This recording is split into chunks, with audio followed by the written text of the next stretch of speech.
Chloe Warren asked James Turner, "If there were a time machine, what moment would you want to return to most?" He answered, "The winter of 1985. Back then, I wouldn't have listened to others and misunderstood you." I gave a faint smile. "I'd also want to return to the winter of 1985. That way, I definitely wouldn't have married you." The winter of 1985 was colder than ever. Inside the house, the fire crackled warmly. I poked at the firewood in the stove. "Go apologize to Anna Hart, and we'll consider this matter settled." James's commanding voice rang in my ear. I only gave him a bland glance as he put down the fire tongs and stood up. "If you want me to apologize to Anna Hart, fine, but you'll need to sign this first." I pulled open a drawer, took out an agreement, and handed it to him. Frowning, he walked closer. "This man was my husband, James Turner, the distinguished commander of the Special Operations Unit." At that moment, he wore his military uniform, his eyes, though younger by 30 years, still deep and stern, his gaze full of scrutiny and judgment. Yes, I had been reborn, returning to the year 1985. Back to the 5th month after our wedding. In my past life, it wasn't until a month after our marriage that I learned James Turner had a white moonlight. Anna Hart, the youngest female officer in the Communications Corps. My heart had gone cold. I had wanted to request a transfer to teach elsewhere, but after a quarrel in the dorm with Anna, the transfer never happened. Now James didn't even take the document. His voice was icy. "What trick are you trying to pull this time? If you think you can use this to bully Anna, don't blame me for not treating you as family." I remained calm. "As long as you agree, I'll apologize until she's satisfied." Seeing my determination, James finally took the agreement and flipped it open. I clenched my hands tightly. Moments later, he turned straight to the last page and signed his name. "You'd better keep your word." He slammed the paper down on the table and turned to leave. I quickly opened it, flipping to the page he had skipped, where 4 bold words stood out: "Divorce agreement." The corner of my lips curved upward. I will keep my word this time. My new life had to begin with correcting this mistake. I picked up the divorce papers and ran to the commissar's office. But the commissar was on a business trip to Washington, D.C. and wouldn't be back for 2 weeks. I frowned slightly. The staff on duty couldn't help but advise me. "Commander Turner is young, with a bright future ahead of him. He's a rare catch. Don't act rashly. As long as you don't let go, Anna Hart can't take your place." I smiled faintly. "I'm not being impulsive. I just truly don't deserve him." In my past life, after I fell into the water and he saved me, I married him out of gratitude and my own lightning bolt infatuation. But when Anna returned from overseas, she claimed I had deliberately fallen into the water to seduce James. Relying on her position, she caused trouble everywhere, pretending to be fragile, and even harmed me, pushing me into icy waters, where I lost our 3-month-old child. Thinking of that, I placed a hand on my flat stomach, my deep eyes rippling with suppressed turmoil. Seeing this, the staff didn't press further and only said, "You still have 2 weeks. Think it over." I shook my head firmly. I've already thought it through. This decision had been made the very moment I was reborn. Nothing and no one could change it. I bowed slightly in thanks, turned to leave, only to meet James Turner's questioning eyes. "What exactly have you thought through?" My heart clenched. Stunned, I stared as he strode toward me, pressure closing in from all sides. The commissar's assistant quickly stepped between us. "Commander Turner, if there's something to say, speak calmly. Don't be tense." He tugged James aside and whispered, "Hurry up and coax Miss Warren. You still have time to take back her decision." He patted James Turner on the shoulder before leaving, and soon only the 2 of us were left in the room. James's expression suddenly darkened. "Chloe Warren, just as I thought.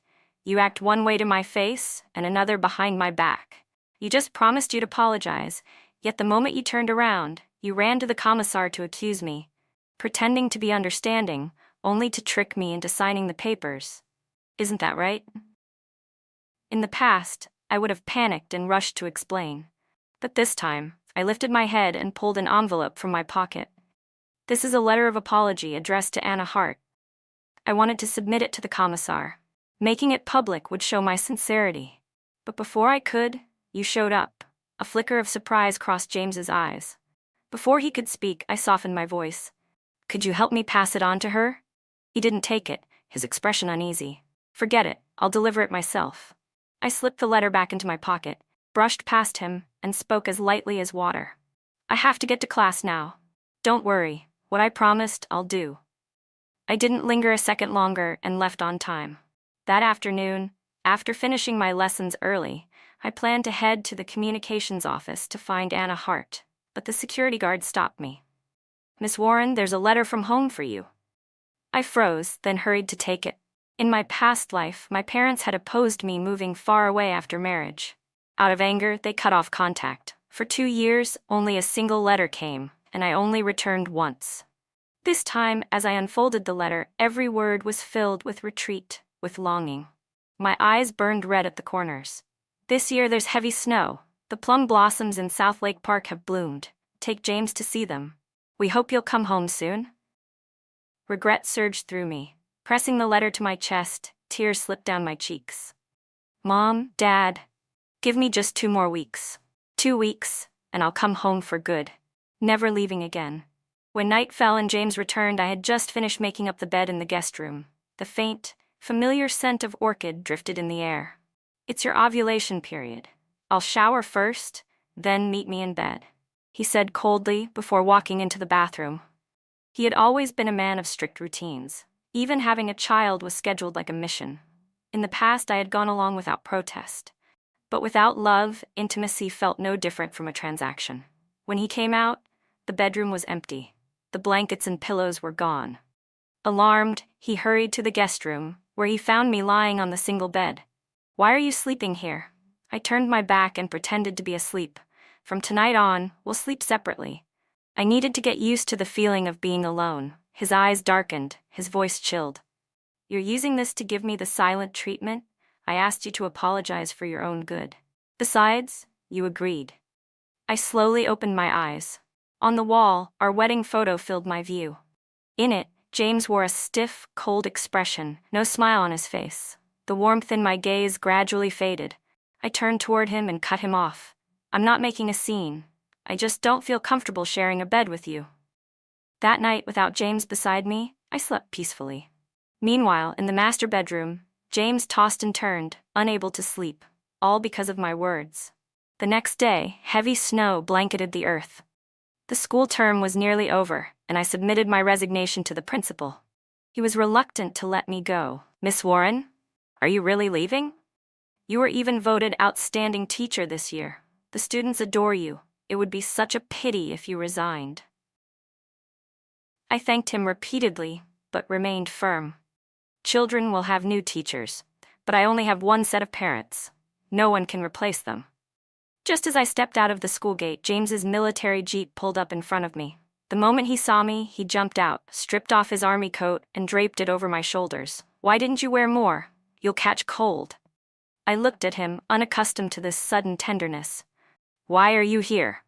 James Turner slipped his arm around my shoulders as we walked, speaking softly. It's almost New Year's. Some comrades are back home and want to see you. I came to pick you up. You're all gathering together. What would a woman like me do there? I lowered my head, my boots crunching against the snow. In my past life, he had never taken me to meet his friends.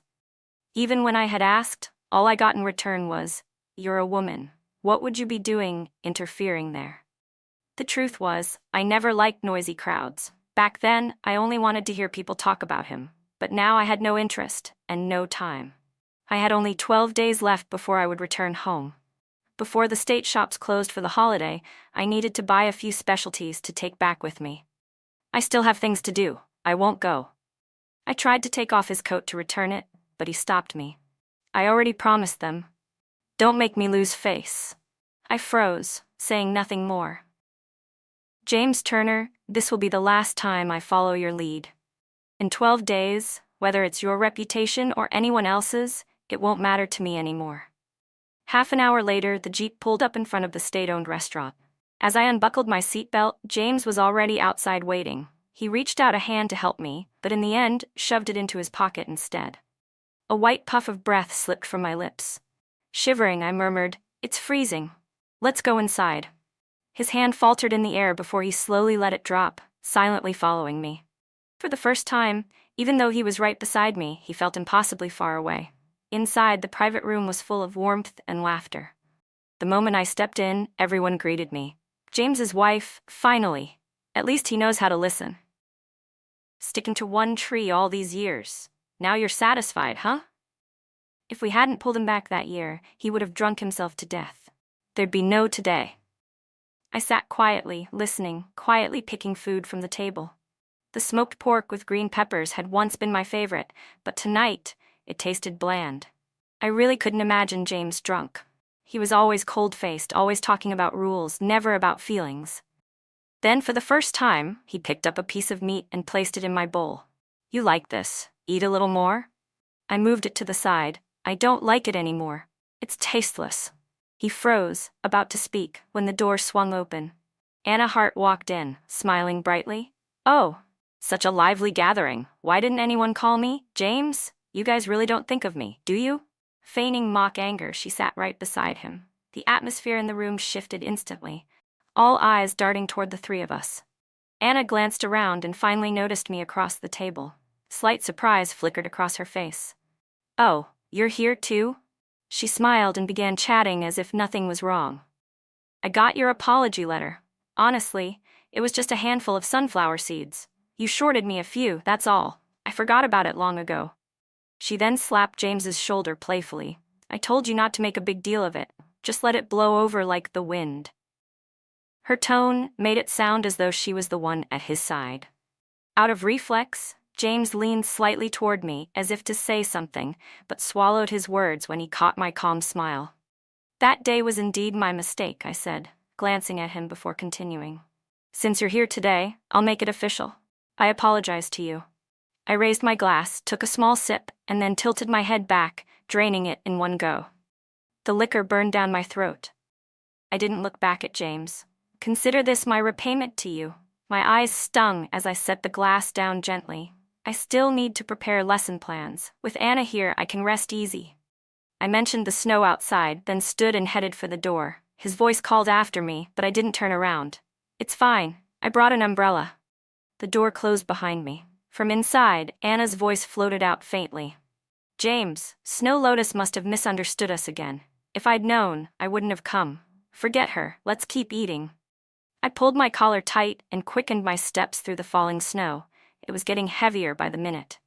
Just as I reached the residential building, a neighbor, my sister-in-law from next door, pulled me aside. Chloe, I can't read, and my husband's away on duty. My kid has homework, but no one to help. Could you give me a hand? I looked up at the dark sky and gave a faint smile. All right. By then, the state-owned stores had already closed, and I no longer had time to buy specialties. When I left my neighbor's house, it was already 9 at night. As soon as I reached my door, I heard laughter inside. Pushing it open quietly, I saw James Turner and Anna Hart both turn to look at me. James frowned. Didn't you say you had lessons to prepare? Why did you come back later than us? The explanation caught in my throat. I swallowed it down and said nothing. Anna stood up, her voice light and casual. The weather report said there would be a snowstorm. James was worried it'd be dangerous for me to go back alone, so he asked me to stay here tonight. Don't misunderstand. I curved my lips into the shadow of a smile, but said nothing, simply turning toward the guest room. James was at a loss for words and could only follow after me. Just then, a knock came at the door. He opened it to find our neighbor, Mrs. Zhang, standing there. James, these are soft-boiled eggs. I cooked them while helping my son study. I wanted Chloe to have them while they're still hot. James stiffened, taking them awkwardly. A long while later, he knocked on my door. Chloe, Mrs. Zhang brought you soft-boiled eggs. Come eat some.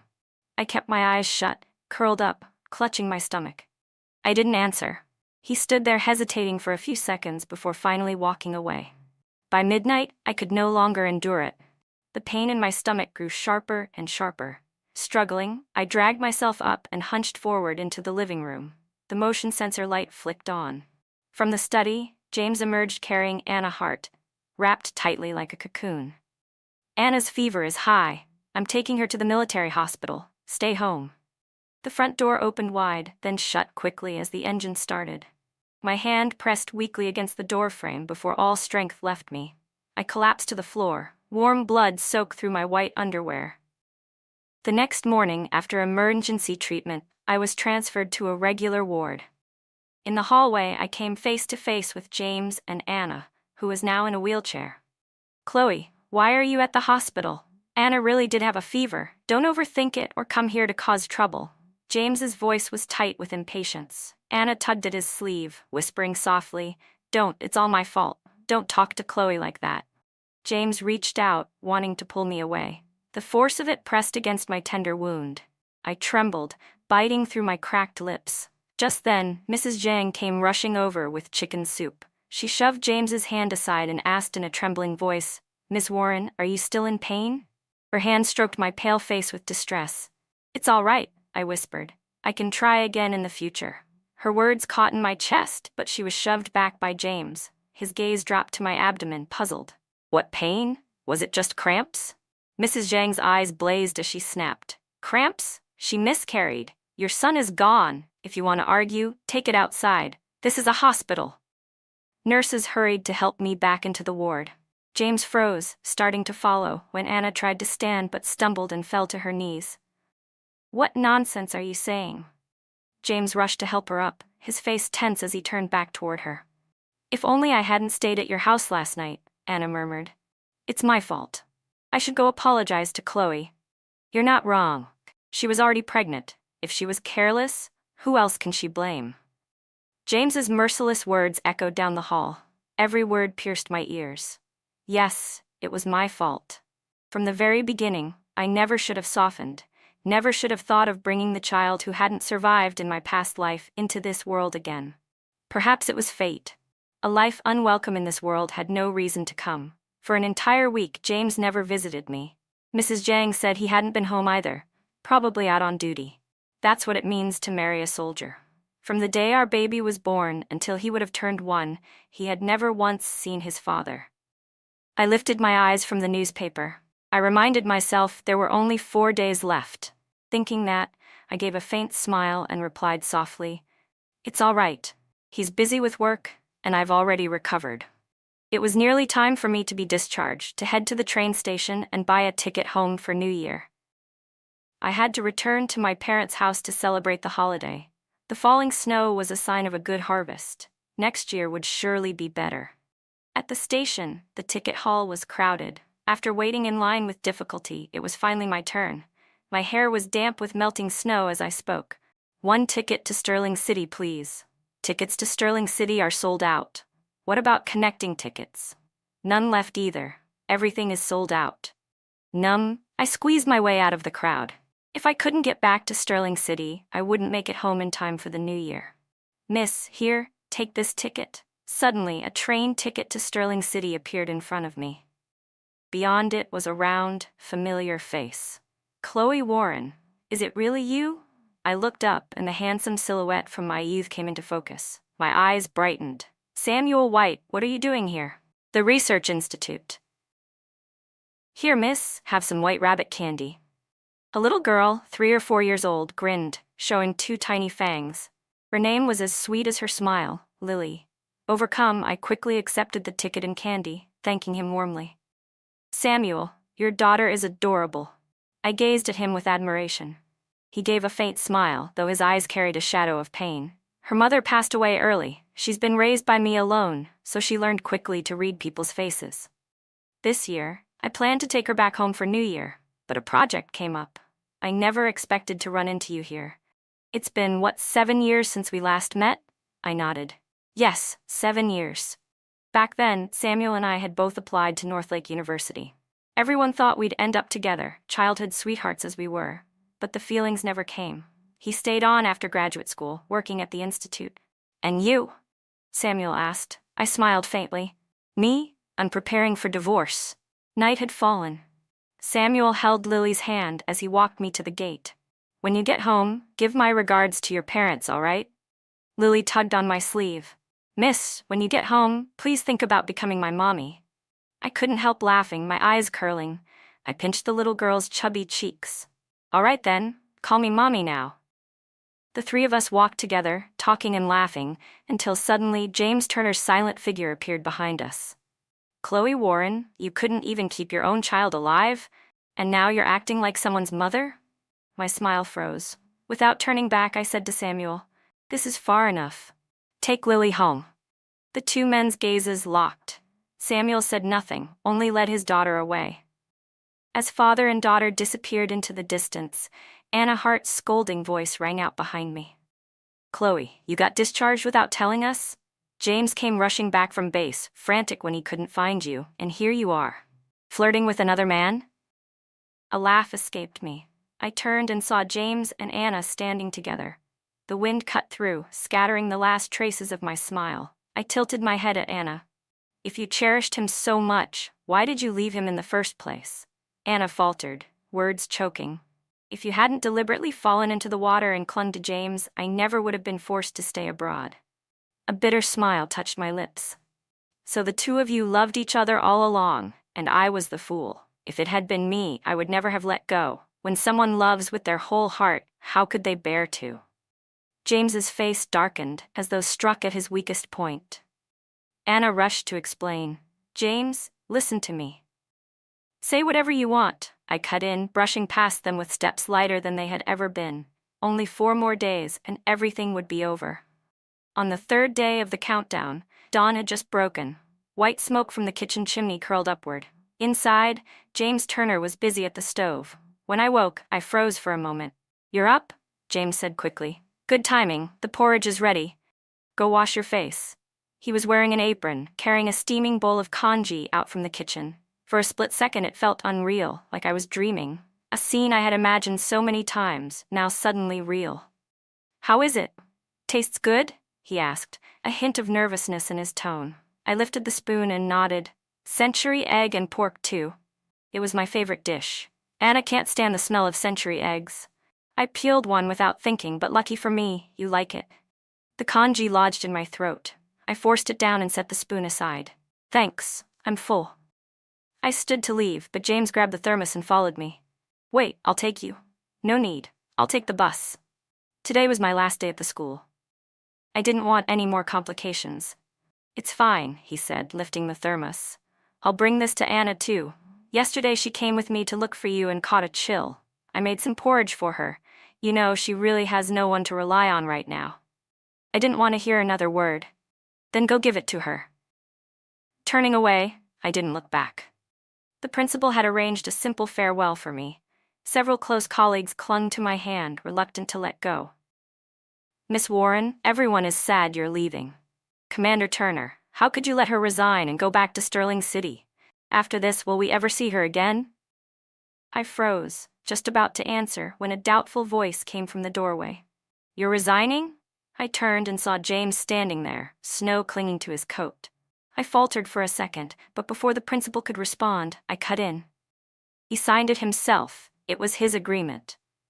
James was left speechless. He didn't ask again. Outside, the snow was heavy, and we took our leave. I said goodbye to my colleagues. James followed behind, holding an umbrella over me. Watching my slender back, something unexplainable stirred inside him. "The day after tomorrow I'm on leave. Let's go skiing, all right? Haven't you always wanted to?" "I have things to do today. Still need to pack, buy a few things. Then finish first, after that we'll go." He quickened his pace, tilting the umbrella toward me. "From now on," I stopped in my tracks. "James Turner, we don't have a from now on." He froze, snow falling off the umbrella. "What did you say?" He tilted his head, trying to read my expression. I smiled faintly, shaking my head. "Nothing. We'll do as you say." In truth, the bus for the ski resort left the next evening. There would still be time. Hearing my reluctant agreement, the frown on his face finally eased. "If you'd thought this way earlier, it would have been better. From now on, Anna will be working with me on missions. You can't be jealous of her. As the commander's wife, you should set an example for the other officers' wives." I lowered my gaze and said nothing. James studied me from the corner of his eye. Lately, he had noticed something unusual in my emotions, but couldn't grasp the reason. Perhaps it was because he and Anna were too close. Guilt brushed past his heart. For once, he tried to make amends. "The day after tomorrow, we'll ski together. You've asked me about it so many times. It's rare for me to have time. Let me take you." I murmured softly in reply. Don't worry, he added. Even if the snow's heavy, you have me. Tonight and tomorrow, I'm on duty. The day after tomorrow, 10 a.m., I'll wait for you at the ski resort gate. I won't leave until I see you. For some reason, my heart felt lighter. There was no heaviness in saying goodbye. We exchanged smiles. James pressed the umbrella handle into my hand, then changed his tone. Anna's still waiting in the car. I'll take her back first. Be careful on the road, all right? I gripped the umbrella handle tightly, watching his figure fade into the distance. James Turner, this will be the last time. Consider it my farewell to this short-lived love and the ending I give to my own mistake. 2 days later, the countdown reached 0. That day, sunlight appeared for once. At the Triumph Ski Resort, I stood at the foot of the snow-covered mountain, tilting my head back to take in the dazzling white peak. I had come early, hoping for a bit of luck to catch the sight of Golden Mountain beneath the rising sun, but thick clouds covered the sky, blocking all sunlight. Another heavy snowfall seemed imminent. The resort opened at 8. By 10, crowds streamed in continuously. I stayed where I was, eyes fixed on the road's bend. Couples holding hands passed by. Families of 3 passed by. In total, 26 cars curved around the corner, but James's Jeep never appeared. Soon a guard walked over. Mrs. Turner, Captain James took Anna Hart to the hospital. She was injured in a fall. Don't wait anymore. I froze, remembering his firm words 2 days earlier. Then I laughed out loud. I should have known. James Turner, once again, you tricked me into waiting for you, but this will be the last time. I thanked the guard, then stomped my frozen feet toward the small newspaper stand nearby. Sir, may I make a call here? The round-faced owner cradled a teacup, sipping hot water. He looked up, startled at my pale, forced smile. Good heavens, your face is turning purple. Get inside and warm up. My eyes stung, tears burning at the corners.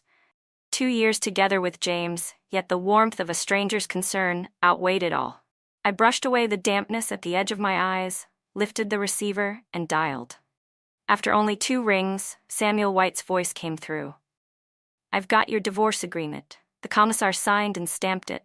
Tonight I'll bring your luggage from my place to the station. Samuel. My voice trembled as I cut him off. I'm not waiting for him anymore. I'm leaving now. Could you bring my things to the station right away? There was a moment of silence on the other end. All right. Then the line went dead. I left behind a quick word of thanks before heading for the bus stop. The shop owner called after me curiously. Quarreling with your husband, so you're running home to your parents? I shook my head. Not quarreling, divorcing. He frowned. Divorce? Why? That's no reason to go this far. My throat closed. Because today he stood me up? Because of that bowl of century egg congee? Or because, when I miscarried, he chose to care for Anna Hart instead? Perhaps none of those. After a moment, I answered softly, because of a handful of sunflower seeds. I drew in a sharp breath of icy air. That handful of sunflower seeds had choked the life out of my heart. From now on, I would never touch them again, and I never wanted to see him again. I tore the train ticket into pieces, tossed it into the trash, and stepped onto the bus bound for the station. This time, I did not look back. James Turner, this is goodbye, forever. By evening, at the military hospital, Anna Hart lay pale on the bed. James, thank you. Without you, I might have lost my leg. Seeing her bandaged, James gave a few instructions before leaving. As soon as he returned to base, he hurried to call the military housing complex. Today was the day he was supposed to take Chloe skiing. But Anna had suddenly slipped on the dorm stairs, spiked a fever, nearly convulsed, and he had missed the appointment. She wouldn't have been foolish enough to wait for me at the mountain all day, would she? James's brows knitted tightly. On the other end of the line, no one called Chloe out. His unease deepened. Could it be? Was she really still waiting there? No, he had to go check. Just as he was about to leave, a guard's voice rang out. Commander Turner, someone's here to see you. He looked up. James froze when he saw who it was, Samuel White. His brows furrowed deeper, a flicker of rejection in his eyes. The memory of Samuel's daughter calling me Mom only days ago was still vivid. Samuel walked in calmly, shot James a brief glance, then pulled 2 sheets of paper from his briefcase and handed them over. Chloe asked me to give these to you. Don't misunderstand, I'm only helping her because we used to be neighbors back in Sterling City, and because she didn't think it convenient to bring them herself. James's face hardened in confusion. Not convenient? What do you mean? Take a look and you'll understand. I have things to do. I'll be going. James wanted to question further, but Samuel didn't bother. He turned and left without another word. James quickly unfolded the thin stack in his hand. His pupils shrank. 4 large words leapt out at him. Divorce agreement. Plaintiff, Chloe Warren. Defendant, James Turner. Reason, irreconcilable differences. Settlement, voluntary divorce, she leaves with nothing. James's heart jolted violently. His eyes darted downward, only to see his own sweeping signature at the bottom. Impossible. When had he ever signed this? He flipped the page. The glaring red stamp of the commissar confirmed it. It was already official, but Chloe had never said a word. Just a few days ago she had nodded and agreed to go skiing. His hands trembled so badly he could hardly hold the papers. He tore out of the office and rushed to the family housing complex. Everything inside their quarters looked untouched at first glance, but with one look he knew her things were gone. He ran to the bedroom, empty. Not a single trace remained. It was as though she had never lived there. Stumbling back, fragments of memory surged into his mind, and suddenly it all made sense. The transfer request she had forced him to sign, that had been the divorce papers. The resignation she filed was nothing but a cover. The commissar's aide urging him to take it back while there's still time. It had all been about this. She had planned to leave him from the very start, and he hadn't noticed a thing. He raced to Triumph's ski resort, but only heard that she had already been there. If so, then she was surely at the train station now. With that thought, James sped off toward the station. At the terminal, the loudspeaker blared. Passengers for Sterling City, prepare your luggage and line up for boarding. After a long day of waiting, my face was calm. Carrying my simple luggage, I looked around the modest station before stepping toward the platform. The new year was close. The boarding line stretched long, but the thought of finally seeing my parents after so many years made me smile unconsciously. 1 person. 2. 3. I counted silently as each passenger stepped forward. At last, it was my turn. The moment I handed over my ticket, a familiar figure broke into my view. James Turner, his face drawn with worry. I froze for just a heartbeat, never expecting him to appear. But my hand moved faster. I gave the ticket, turned, and stepped straight onto the train without looking back. The whistle blew. Sitting inside the carriage, I looked out at the frantic figure beyond the window. Goodbye forever, the most familiar stranger. As the train began to move, James finally caught sight of me through the glass. He shouted hoarsely, waving desperately. Chloe Warren, Chloe, look at me. His voice cracked as he sprinted along the platform.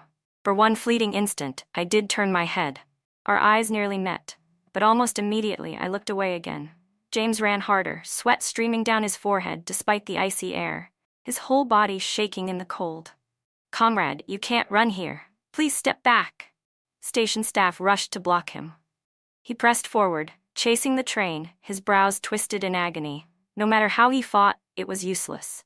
With the weight of duty still on his shoulders, he had no choice but to let go. Finally, he stopped, turned, and walked away.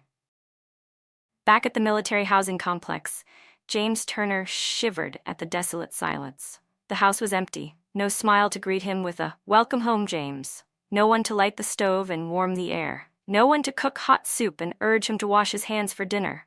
Only the blackened stove, lifeless after the fire died out. The spotless table, as though no one had ever touched the kitchen. James suddenly realized it had been a long time since Chloe last asked if he'd eaten. 1/2 a month at least. What had happened that she had kept hidden, carrying out a divorce in silence? He went to the commissar, who gave him a cold glance. It's your signature. What else is there to argue? The divorce is already official. A man who doesn't know how to cherish what he has, regret is too late now. The commissar had in fact tried persuading Chloe before, but she had been so determined that no words could move her. She told me, "My parents live far away. They need me to take care of them. I don't want to stay here anymore. Between me and James Turner, there's no love left.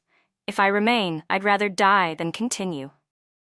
Afraid something drastic might happen, and knowing how hard it had been to hire a teacher like her for this frozen region, the commissar had agreed, on the condition James himself signed.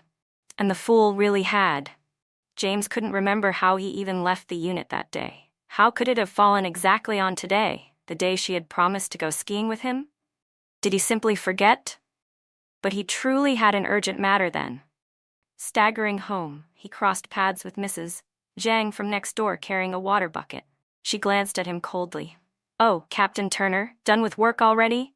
Her tone was laced with sarcasm, making the disdain plain. Startled, he asked, "Sister Zhang, did my wife offend you somehow?" She snorted. "Offend me? Not at all, but a man who eats from one bowl while staring into another like you. I despise men like that. Poor Miss Warren, cursed to marry you. Must have been bad luck carried over 8 generations. James's face stiffened as he understood. She had misunderstood him and Anna Hart. "That's not what you think," he explained quickly.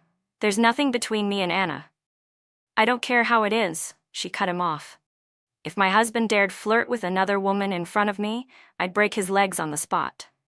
She spat in disdain and disappeared inside. James flushed pale with shame, unable to say a word. Could it be Chloe divorced me because of this gossip? Then why didn't she tell me directly?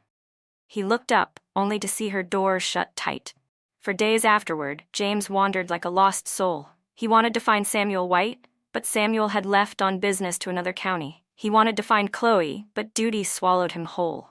Each night, he returned to the same cold house. No laughter, no woman's touch to keep things in order. The emptiness gnawed at him. 2 months later in Sterling City, I had already grown used to my new school.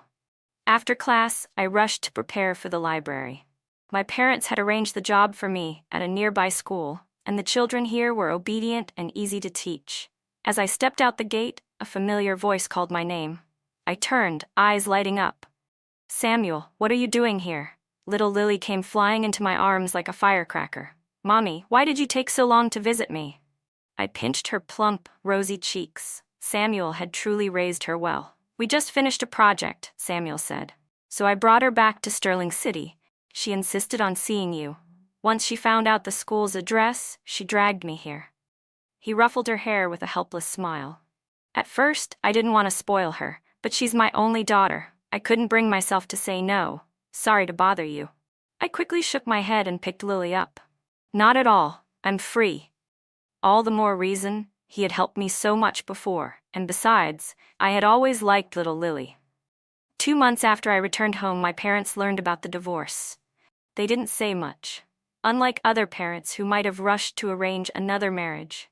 After all, in these times, a divorced woman was already considered second-hand. My parents never once reproached me. They only said, "As long as you've thought it through, that's enough." "I heard you're planning to take the graduate school entrance exam?" Samuel walked beside me and asked. Outside of teaching, I don't have much else to do." "Might as well keep studying," I answered with a smile.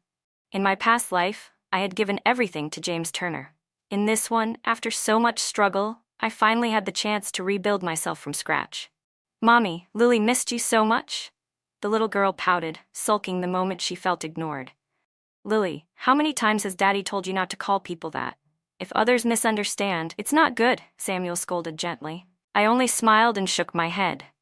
"It's fine. A foster mother is still a mother. I don't care what others say." "See, I was right," Lily clapped happily. Samuel sighed helplessly. "Sorry to trouble you again." "What trouble? Just invite me out for hot pot sometime," I teased. Looking at the child, my chest ached. If my own child had lived, he would have been just as sweet and well-behaved. After hot pot, it was already late evening. Samuel and I walked back together, Lily dozing on his back. "Which city will you take the exam in?" he asked suddenly. I lowered my head and thought, maybe up north. "Coincidentally, you said you'll be working there too." He nodded firmly, as if convinced I would succeed. "When that time comes, we'll meet again." I chuckled lightly. What if I fail? Honestly, staying with my parents wouldn't be so bad either. If I pass, that's just a bonus. Thinking of failure before even trying, who does that? He laughed. Back at home? My parents were still awake and pulled him inside to chat. Half asleep, Lily perked up the moment she saw me. "Mommy, I want you to hold me." Caught off guard, I quickly explained to my parents. Back at the base, Samuel once gave me a train ticket. Since then, Lily's gotten used to calling me that. Just foster mom. Samuel hurried to scoop her up. "Lily, don't call her that," Say Auntie Chloe, she's only spoiling you. I smiled and shook my head. Let her. She's like our niece anyway. She lost her mother so young, it's pitiful. After a few more minutes, Samuel excused himself, saying it was late. My mother nudged me to see him out. In the pale moonlight, Samuel adjusted his glasses, his eyes apologetic. Sorry again for bothering you. I looped my arm lightly. I already told you, I'm her foster mom. It's no trouble at all. He smiled. Say goodbye to your foster mom, Lily. I stood there, watching their figures disappear into the night. My eyes stung as I tilted my head toward the crescent moon. Pulling my coat tighter, I shivered in the early spring chill. Just as I turned back, a familiar voice rang out. Chloe. The sound was so unexpected I almost didn't believe it. Spinning around, I saw him, James Turner, in uniform, looking at me with raw emotion. Moments later, he rushed forward. Why are you here? By instinct, I stepped back, my expression cold. Memories surged up like a tide. In my past life, how many times had I begged him to come home for New Year, only to be met with the same words, I'm busy. I don't have time. I've been looking for you for 2 months, he said, his voice thick. No matter how angry you were, you should have cooled off by now. He stared at me, as if I had become a different person, his eyes filled with longing. I frowned. Comrade Turner, please call me Comrade Warren, or Chloe Warren. And besides, we're already divorced. My icy tone made his chest tighten painfully. He clenched his teeth. Then what exactly is your relationship with Samuel White? Why was he at your house in the middle of the night? Why does his daughter still call you Mom? Chloe, have you really erased the child we lost from your heart? From the school all the way home, his voice echoed in my ears. He had been following the three of us all along. I laughed so freely with Samuel White, yet never spared James Turner even a smile. He had forced himself to endure for so long, but finally his questions burst out without reason. I couldn't help but laugh. What does it matter what my relationship with him is? I don't owe you any explanation. I don't know how you found my house, but I'm asking you to leave now. If not, I'll call the police. The cold, decisive tone stunned him. James had always thought I was only angry. Anger, in his mind, had limits. I've been throwing myself into work, all so I could take leave in Sterling City and bring you home, he argued, the pride of a soldier flashing in his words. Comrade Turner, I cut him off, my voice sharp. Our child died by your own hands. Between us now is nothing but divorce. A man and a woman alone in the middle of the night? If you don't leave, I'll call the police.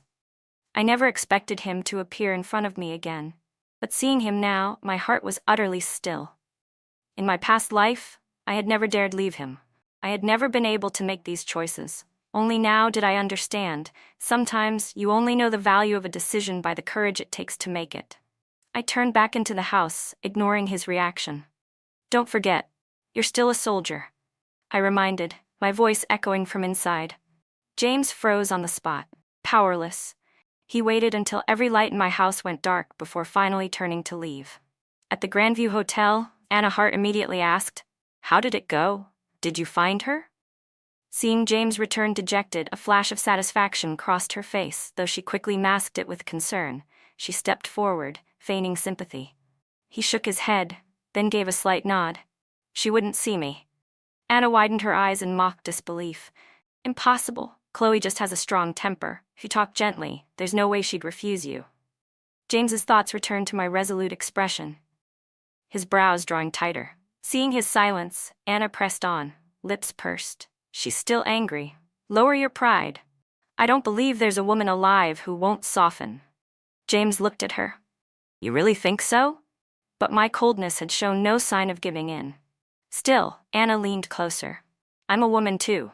Don't you understand what she's thinking? It's not that she doesn't care about you. She just thinks your apology isn't sincere enough, not romantic enough. When Western men anger their wives, they buy flowers, you know. Anna rattled on, her words flowing endlessly. James stared at her, barely blinking. For 2 months without me, his life had fallen into disarray. When I was home, everything had been cared for, hot meals waiting, a warm bed, a fire in the stove. Now, all he returned to was cold bedding and an empty kitchen. Only now did he realize how good I had been to him. The next morning, I rose early. I had self-study to supervise at school. Stepping out the door, I immediately ran into James. He was in civilian clothes this time, without the stern air of his uniform. I instinctively moved to avoid him, but he trailed after me. Chloe, at least give me a chance to talk to you. Anna said I have to find an opportunity first, even if it means being shameless. Only then can I move forward. So I got up early today, just to walk you to school and talk. Last night was nighttime, I thought coldly. Now it's broad daylight, and there are plenty of people up exercising. He dares to block me in public. My expression darkened. We have nothing to talk about. Chloe, I know you're still angry, but I know I was wrong, and I'll change. I had never seen James so humble, lowering himself like this. I glanced sideways, almost amused. And what exactly do you think you did wrong? After so many years together, how could I not understand this man? Maybe he was only bowing his head for the moment. Whether he truly understood what he'd done wrong was still questionable. Perhaps, in his heart, he believed he hadn't been wrong at all, only that he had spent too much time with Anna Hart. Anna is my friend, she needs my care. Not considering your feelings, that was my fault, but every time you got jealous it irritated me, so really, we're both at fault. Hearing him say this, James Turner thought I was finally willing to acknowledge him, maybe even beginning to seriously reflect on our problems. On your way to class? And who's this? A passing neighbor spotted us and eyed him warily. James was about to say he was my husband, but I quickly stepped forward. The road to Golden School Street is straight ahead. Keep going, and you'll get there. I added, I need to get to work, excuse me. I exhaled softly, greeted the neighbor, then turned and walked away quickly. I knew men like James Turner. How could he ever admit he was wrong? In his eyes, I was only a petty, jealous woman, a nuisance blocking his so-called selfless devotion to others. He froze where he stood, about to follow, but the neighbor stepped in front of him. Hey, don't follow our Chloe. She's the pride of this community. Her parents treasure her more than life itself. A stranger like you should stay far away. The words carried not a shred of courtesy. Once the pride of the military, James suddenly found himself reduced to nothing here. I'm Chloe Warren's man. I came to take her home, he blurted. The neighbor's eyes flared. Scoundrel, shameless, you can't win her so you smear her reputation? Get out of our neighborhood.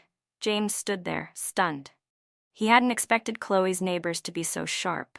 Compared to them, Chloe had been remarkably gentle. Regret stabbed him anew. When he saw the neighbor heading off to call others, he had no choice but to grit his teeth and leave. On my way to school, I walked quickly, afraid James might try to follow. Every time I saw him now, I felt nothing but disgust. You're out early today, came a familiar voice. I turned to see Samuel White sitting in a breakfast shop, smiling at me, while little Lily gnawed on a fried cruller longer than her head. The moment she saw me, she tried to run over, but Samuel held her back. Auntie has to go to work. Sit here and finish your breakfast like a good girl. He was stricter than usual, probably because of what had happened last night. Lily pouted, looking pitiful, and I couldn't help laughing. I have class, but after school I'll play with you again. You have to promise, she insisted, dropping her cruller and grinning brightly. I nodded. I keep my promises. Especially to children. Samuel sighed apologetically. Sorry to trouble you again, Chloe. I shook my head. It's no trouble at all. My own child had never made it into this world. Now with Lily calling me foster mother, she truly felt like my daughter. Not a replacement, not a reminder of the past, just my little girl. I waved goodbye to the two of them and hurried off toward school. Don't forget to bring back the bamboo shoots I ordered, Samuel called after me. Dad, we haven't finished eating yet, Lily protested, pointing at the cruller she'd only taken a few bites of. He ruffled her hair. Grandma and Grandpa are waiting for us to bring breakfast home. We'll eat together. The little girl nodded seriously. Oh, then when do we go pick up Mommy? He laughed. Not until this afternoon at the earliest. Let's go home first. If you cling to Auntie, she won't get anything done. You have to behave. She pursed her lips, not fully understanding, but obeyed. As Samuel carried his daughter back, he ran straight into James Turner, whose eyes were blazing with fury. Samuel White, why are you here? James demanded. In his mind, there had to be something between me and Samuel. Samuel's gaze was steady. Chloe and I grew up together. That's all. James blinked, caught off guard, then understood. You abandoned her and now you come crawling back. What meaning does that have? But Samuel didn't care whether James understood or not. He didn't even want to. James stood frozen, his eyes locked on the little girl in Samuel's arms. His voice dropped low, bitter. How could she call you mom? She abandoned her own child, but took in yours. Do you really believe that? The more James Turner spoke, the more agitated he became, convincing himself he was right. Samuel White's expression turned to ice. Looks like that divorce paper took your brain along with it. Saying such nonsense in front of a child, do you have any sense of what it means to be a soldier? The sarcasm landed like a slap, leaving James pale. Don't tell me you don't know how Chloe lost her baby. If you're unclear, go ask the neighbor who rushed her to the hospital that day. A man who betrays his wife the way you did. Honestly, I feel ashamed even speaking to you. Each word cut like a knife. James faltered, choking on his own defense, but forced himself to speak. How would you know all that? Who knows what's really going on between you two? Maybe you're just covering for her. Samuel shielded his daughter's ears with one hand and spoke coldly. If you came here to make accusations, don't forget, you and Chloe are divorced. From now on, whatever she does has nothing to do with you. To her, you're nothing but a stranger. Those words left James hollow, his posture sagging. Daddy, isn't this the same man who's always with Auntie Anna? What does he have to do with Mommy? Lily asked innocently. Samuel chuckled. Exactly. I don't know what right he thinks he has either. With that, he carried his daughter and walked straight past James. Her words pierced James like a thorn. Had I really been too close to Anna Hart? Impossible. I only ever helped her. I never crossed any lines. If they misunderstood, it's because their minds are dirty. He shook off the thought. He wouldn't argue further here. He needed to confront Chloe directly. About Samuel, about everything. Miss Warren, there's an academic seminar in North City. Would you like to attend? The head of academic affairs stopped me right after class. As a new teacher, I did need to build up credentials. After thinking for a moment, I nodded. I'll go. The trip was scheduled for the next day. I exhaled in relief. At least it didn't clash with my promise to Lily. After school, stepping out the gate, I froze. Chloe Warren, do you see me and not bother to greet me? Anna Hart lifted her chin, her tone haughty. I smiled faintly. On what grounds should an ordinary citizen be required to greet you? Anna scoffed. Still pretending? Even now your attitude toward me hasn't changed. Her voice rose, drawing curious stares. She frowned and snapped. Come with me. I laughed out loud. And why exactly should I listen to you? What authority do you think you have? Anna's eyes narrowed. You're bold enough to act arrogant in front of me, but in front of James Turner, you don't even dare breathe. Has no one ever told you how fake you are? Once back in the military, I had kept silent, desperate only to secure a divorce, desperate to avoid further entanglement. But now, silence was no longer necessary. Her face darkened. She had never realized before that I had such a sharp tongue. But even so, she sneered. Words are useless. A man you don't have is a man you'll never have. Her irritation was clear. She had thought that once I left, she and James would fall into place naturally. Yet to her shock, he regretted everything and sought only to win me back. Fear gnawed at her, that he might come here and be taken from her again. So she showed up, looking for a chance to warn me, to put me in my place. I let out a cold laugh. A shameless man and a petty woman, truly a match made in heaven. Rest assured, that kind of man, I wouldn't touch him if my life depended on it. If he ever came back into my world, it would be nothing but a nightmare.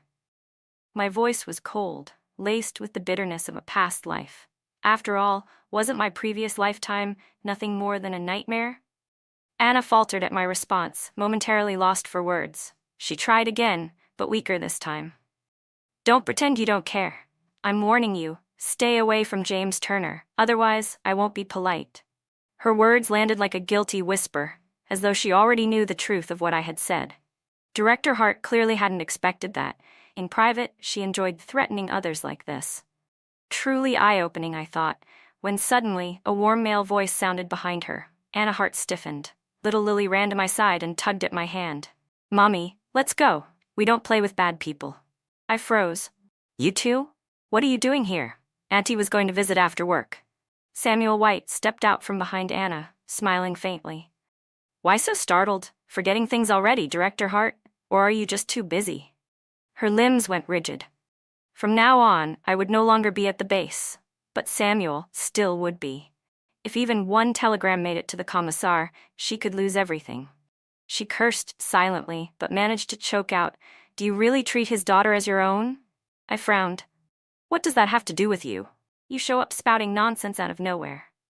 My disgust toward Anna had already reached its limit. "You're so heartless," she sneered. "You abandoned your own child, but now you're raising someone else's?" I gave a soft laugh. "If it weren't for you, maybe my child would still be alive and calling me mommy right now. The happiest person when I lost that baby wasn't me. It was you, wasn't it?" Anna was struck dumb. She had thought bringing up my loss would make me falter. Instead, I hadn't even flinched. I'd struck back.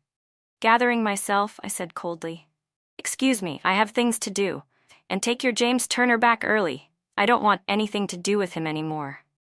The fact I haven't already dealt with you two should be seen as my generosity." Her lips twitched hard. She couldn't hold back. "I don't believe you can really cut him off that easily. What are you pretending for? Weren't you the one who clung to him, demanding marriage back then?" Her voice rose louder and louder, drawing stares from everyone nearby. Several parents who knew me rushed over. "Miss Warren, are you okay? Do you need help? Who are you to be making a scene outside our school?" Anna hadn't expected so many people to take my side. I quickly waved them off. "It's fine, just some lunatic shouting nonsense. Don't waste your time. Go home, eat with your kids, spend time with them. That's what matters most." Hearing that, the parents dispersed. Anna's face darkened. She dared call me a lunatic. "If Director Hart keeps causing trouble," Samuel finally spoke up, his patience thinning, "I'll send a telegram back to the base. Better let Chloe handle her own affairs. But if you keep harassing her, anyone would lose their temper." Anna wanted to retort, but with his words hanging heavy, she could only leave, seething with resentment. I exhaled and turned to Samuel. "Thank you, for Lily's sake as well. Thank your auntie, she was already anxious to spend time with you," he told his daughter calmly, patting her head. Lily beamed. "Mommy, I want to go to Maple Lake Park, there's a carousel, and I want to ride the horses." I nodded. "Of course." Then I glanced at Samuel. "But tomorrow I have to go to North City for work. Lily might not see me for a while." He paused. "When will you be back?" "About a month. The trains are so slow, it takes more than 10 days just to get there and back." "I'll be heading north soon too to submit some paperwork," he said naturally. "We could take the same train?" I looked down at Lily. "And what about her? Is she going?" He shook his head gently. "No, she'll stay with my parents. I'm not bringing her on such a long ride. Last time we went to the base, we got caught in a snowstorm, and they worried sick." I gazed at the little girl. Of course it pained me. She was so sweet, so well-behaved, losing her mother so young. In my past life, I had never even met Samuel. I hadn't known his wife had died early. At first, I couldn't believe it. But looking at him now, steady, calm, unchanged from memory, I knew it was true. He was always calm and courteous. Seeing this sharp side of him today was rare. At least I've witnessed it once, I thought. I took Lily to the park for over an hour, then headed home to pack my bags. A trip of just a few days might feel, like last time, as if I'd vanished for half a year before stumbling back exhausted. When my mother heard I had to travel for work, she was beside herself with worry. For as long as I packed, she nagged. At first, I patiently explained, but eventually my ears felt stuffed with cotton, and I gave up. Exasperated, I looked at her. "Mom, all my papers are here at home. What could I possibly be doing in North City? I'm already back. That means I've thought things through. I won't marry far away again." As for marriage, my parents hadn't mentioned it, and I certainly didn't want to think about it yet. I only said it to ease their minds. "Enough fussing?" My father's voice called from the living room. "Let her finish packing and get some rest." My mother froze, then gave me a long, hard look. "Remember what you just said. If you ever drag home another husband from the far ends of the earth, I won't care anymore." I laughed softly at her temper. "I know, Mom. The old mistake had scarred my life. I wouldn't fall in the same place twice." But then she sighed. "Still, you should consider Samuel White. His wife passed away, he hasn't remarried. Just one daughter. You've been divorced? It matches." I nearly choked. No, no, no, Mom, don't say things like that. Samuel and I are too familiar. We could never be husband and wife. And don't you dare ask someone to play matchmaker. She narrowed her eyes. So you're looking down on him because he has a daughter? Of course not, I protested. There's nothing between us. Please just stop. Perhaps because Lily called me Mom, my parents had misunderstood. I resolved to explain it clearly. Even after hearing me out, my mother still looked reluctant, but she grudgingly nodded. Fine, but if you ever do choose again, it better be someone like Samuel. That last one you picked, your father took one look and said he was no good. Heartless, that's what he was. Every mention of James Turner stoked her anger. I stayed silent, letting her vent. Truthfully, she wasn't wrong. Because of him, I had nearly abandoned my entire family to marry far away, only to gain nothing in return, not even his trust. With a man like that, I should have woken up long ago. My mother muttered on for half an hour before finally letting me go to bed. Meanwhile, across town, James sat in his hotel room, his expression clouded in silence. He lingered by the window. Unreadable. Anna Hart had left my school and wandered before returning to the hotel. She failed to notice his strangeness. James, when are we leaving? There's nothing fun here. But the real reason she wanted to go wasn't boredom. She simply didn't want to keep seeing Samuel White with me. James didn't answer. Anna frowned and stepped closer. James, are you even listening? At last, he lifted his head. Dark circles underlined his weary eyes, startling her. What's wrong with you? If you want to leave, then go ahead, he muttered. He didn't answer her question, only tossed the words out. She scowled. What do you mean? You came here with me, you should leave with me. She had already forgotten why she'd come with him in the first place. Go outside.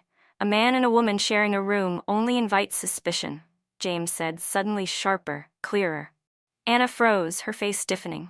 Slowly, she sat down again, reaching for his hand. James, what are you saying? Clearly, we're meant to be together, Anna Hart insisted, reaching for his hand. James Turner's eyes flicked to her fingers and he pulled his hand back at once. Don't talk nonsense. There's nothing between us. At most, we're just like siblings now. Anna's throat tightened. Anger swelled inside her, but she didn't dare explode. Did Chloe Warren say something to you again? Don't believe her. She's just jealous of us. She furrowed her brows, convinced I was trying to drive a wedge between them. You know she's always against me. Whatever she says, don't let her turn you away from me. My parents aren't here. I'm so alone. Her voice trembled like a plea. But James no longer rushed to soothe her like before. Instead, his frown deepened. Anna, she hasn't even said anything, yet you're so quick to claim she made it up. How did I never notice before? You like to slander others. Memories flashed through his mind. Every time Anna had cried, claiming I bullied her, I had tried desperately to defend myself. And every time he had chosen to believe her, because she looked weak and pitiful while I stood firm and unyielding. Had I been wrong about Chloe all along? Was that why she left quietly, filing for divorce without another word? Anna froze, stunned by his reaction. She hadn't expected it. For a moment she floundered, then quickly recovered. I misspoke. I just thought maybe she'd told you something bad, so I panicked. It's all my fault. If not for me, you and she wouldn't have ended up like this. But James didn't want to hear another word. He turned his back. I'm tired. Leave. She bit her lip, whispered a soft reply, and reluctantly walked out. Even then, she was already scheming how to hold on to him. Alone, James stood at the window, watching the night fall. His thoughts churned. What have I missed? Why is she always so furious when she sees me? What am I supposed to do? The next morning, I boarded the train with my colleagues. Excitement buzzed inside me. In my last life, I had never set foot in North City. I had only heard of its breathtaking scenery, and I had no chance to see it. Trapped far away, cut off from my family. But this life was different. Now I could see it for myself, feel its culture with my own eyes and heart. The train rattled on for 8 days and 7 nights, finally arriving at dawn. Unlike my hometown, North City blazed with light even before sunrise. Miss Warren, let's stick together, okay? It's so late, you might get lost, a young teacher beside me said as she clutched her luggage. I smiled. All right. In the military district, I had never had real friends. They branded me a jealous, petty woman, and even the other wives avoided me. My real friendships had been back home, but over the years, most faded away. Now, back in this new life, I could begin again, make new friends. I finally understood. A life not truly your own only leaves you in pain. Letting go brings freedom. Miss Warren, do your parents pressure you to marry? Back at the hotel, the young teacher, Wong asked curiously while unpacking her suitcase. I froze, then shook my head. I was married once, but I'm divorced now. My parents don't push me anymore. They're afraid of reopening old wounds, and honestly, if anyone mentions marriage, it has to be me. Otherwise, they'll just worry I'll marry far away again. In this life, marriage no longer held any meaning to me. I had no longing for it at all. My answer hit Miss Wong like a stone tossed into still water, rippling outward. Her eyes went wide, her mouth falling open. No way. Really?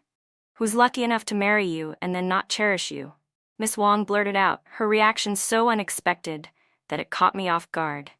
I tilted my head, curiosity sparking. Why do you say that? After all, in times like these, divorce was never seen as a good thing. Especially for a woman, even when it wasn't her fault, society always found a way to blame her. Ms. Wong shifted, sitting cross-legged on the bed, and let out a small yawn. You're outstanding, honestly flawless at school. Plenty of the male teachers want to chase after you. That's why I said it, marrying you and not treasuring you. He'll definitely regret it. I couldn't help but laugh at her answer. And what if the fault was mine? It was the first time someone had praised me so directly. For a brief moment, I was stunned. I had once been the pride of my parents, the model daughter. Yet in James Turner's eyes, I was nothing more than a jealous, petty woman. All my strengths, all my tenderness had been reduced to background noise. What I thought was happiness had only been the beginning of a nightmare. Now at least it was over. Cut clean. Miss Wang paused, then grinned. Even if the fault was yours, if he couldn't lower himself, then the fault was still his. I pressed my lips together, unwilling to criticize James any further. After all, I wasn't Anna Hart. Instead, I said flatly, it was just the end of fate, and truthfully, it's not a fate I want anymore. Miss Warren, thank you for trusting me with something so important. Aren't you afraid I might slip up and spread it? Ms. Wong asked, her brow furrowed with concern. I gave a faint smile. If it comes out, so what? It's not like I can hide the fact I was once married. Better people know. Fewer glances behind my back. Her admiration was plain in her eyes. Miss Warren, you really think ahead. So what if someone's been married before? Who decided women must guard themselves like jade for a man's sake? Honestly, people in the old days were sometimes more open-minded than now. She sighed, her mood shifting. But my mother, every month she pushes me to go on blind dates, and I never like any of them. She says the man is ugly or too fat, or only finished middle school. When I was in school, my parents urged me to study hard, or I'd only marry a poor man. Now that I've graduated and teach, they tell me not to be picky. Just find someone kind. It's exhausting. I nodded in agreement. You're right. But I'd still advise you, look carefully before you decide, never act rashly. Hearing that we shared the same thoughts, Miss Wong's mood lifted. Sometimes people only needed someone to agree with them, even if that agreement wasn't entirely right. I thought to myself, parents do love their children, but not everyone knows how to love the right way. They think having a job means marriage will be easy, but they don't consider how hard life becomes afterward, or whether their children's salaries can even sustain a family. At least I was lucky. My parents weren't too old-fashioned. Miss Wong chatted on about the conference, relieved that the blind dates would stop for at least a month.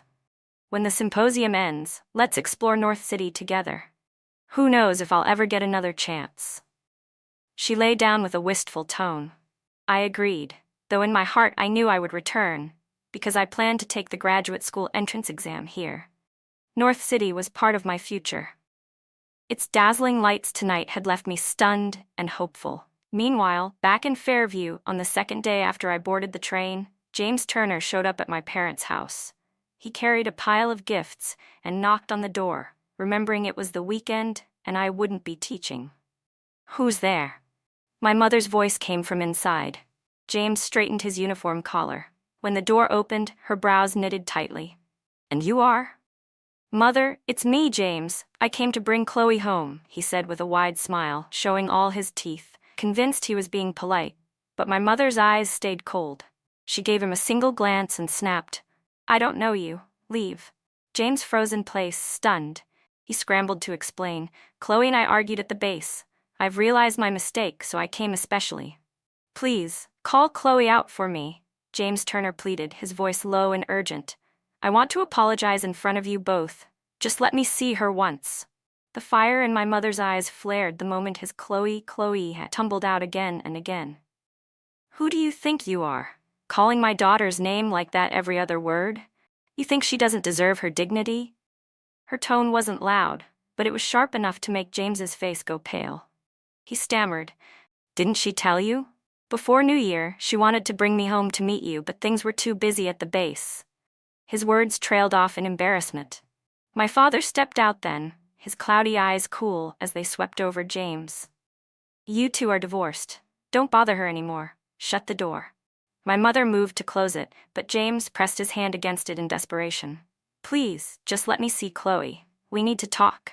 I'll explain everything and she'll forgive me. I know she will. She's only angry right now. My father let out a cold laugh. She's my daughter. I know her better than you. When she says it's over, it means she doesn't want anything to do with you. James shook his head stubbornly. No, she's just upset. She once told me she'd stay with me for life. I can't accept this. No matter what you say, I won't give up on her. Please, I'm begging you, just let me see her. He bowed his head, his posture one of defeat. My father sneered. Keep pestering and I'll call the police. My mother huffed. You still dream of forgiveness? Let me tell you, this lifetime, it won't happen. You'll never be my son-in-law again. And in case you don't know, Chloe isn't even in Fairview anymore. You could wait here forever and never see her. There was relief in her voice as she said it, glad that I had left on a work trip to North City. James froze. Chloe isn't in Fairview? No, they must be lying to him. I just want to see her. I don't mean anything else, he insisted, though his words fell on deaf ears. My father's laugh was icy. You're a soldier, aren't you? Duty to the country above all. I won't say more, but if you keep harassing her, don't blame me for ruining your record. At that, James faltered, his defiance collapsing. Close the door, my father barked. If he's still out there, leave him. If he dares cause trouble again, we'll call the police. The door slammed shut, leaving James staring at the unyielding wood, his face twisted with confusion. For the first time, doubt began to creep in. Could it be true? Was Chloe really no longer in North City? Otherwise, why would she stay hidden, refusing to see him? Had she deliberately left to avoid him completely? He drifted away, lost in thought. For the next 3 days, James haunted the area outside my family's home. More than once, neighbors nearly mistook him for a thief and threatened to chase him off. By now, the entire housing compound knew about his failed marriage. No one sided with him.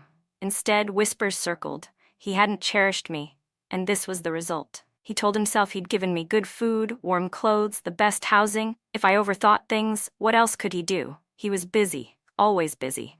And yet there was no sign of me. Even after the students returned to school, I never appeared. At last, he had to accept it. I was truly gone. I had left North City, and he had no idea where I'd gone. My parents would never tell him. For the first time in his life, James felt a thin thread of hope snap inside him. He was unsettled, lost, not knowing what to do. James, don't stay here anymore. Anna Hart's voice broke through the murmurs of the crowd. She pushed her way forward, her face pale with worry. For days, James had been disappearing at dawn and returning late at night, sometimes not even going back to the hotel. She had been frantic searching for him, and now finding him like this, surrounded by scornful stares, made her heart ache. Inside, Anna's chest tightened with unease. But the moment James Turner spotted her, his eyes widened in anger. "What are you doing here?" he snapped. Chloe's parents had already despised him. Now, with Anna showing up, their suspicions only deepened.